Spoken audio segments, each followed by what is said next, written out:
অসম রাইফেলসের সঙ্গে স্থানীয়দের সংঘর্ষে ত্রিপুরার সিপাহী জেলায় ধুন্ধুমার, আহত 4 জওয়ান, নিয়ন্ত্রণে আনতে শূন্য গুলি। বৃহস্পতিবার থেকে উচ্চ মাধ্যমিক প্রায় 7 লক্ষ পরীক্ষার্থী। এসআইআর আবহে এবার সেন্টারে গার্ড দেবেন প্রাথমিক, উচ্চ প্রাথমিক, মাধ্যমিকের শিক্ষকরাও। এসআইআর হবেই, বাধা দেওয়া যাবে না, এটা সব রাজ্যকেই বুঝতে হবে, স্পষ্ট জানিয়ে দিল সুপ্রিম কোর্ট। প্রক্রিয়া সুষ্ঠুভাবে চালাতে প্রয়োজনীয় পদক্ষেপের ইঙ্গিত।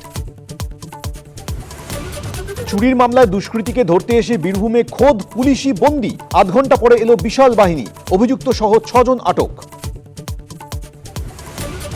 প্রবল চাপের মুখে বয়কটের সিদ্ধান্ত থেকে পিছু হটল পিসিবি। 15 ফেব্রুয়ারি কলম্বোতে টি-20 বিশ্বকাপে ভারতের বিরুদ্ধে খেলতে নামবে পাকিস্তান।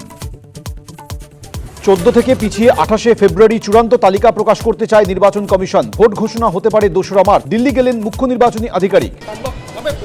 কেন সম্ভব হবে না? সংঘাত এড়াতে সমঝোতার বার্তা তৃণমূলের, হুমায়ুনের দাবি ঘিরে তোলপাড়। বলছে মুর্শিদাবাদের একটা সিট অ্যাডজাস্টমেন্ট। আরশোলার ইচ্ছে হয় বাজ পাখি হয়ে ওঠার।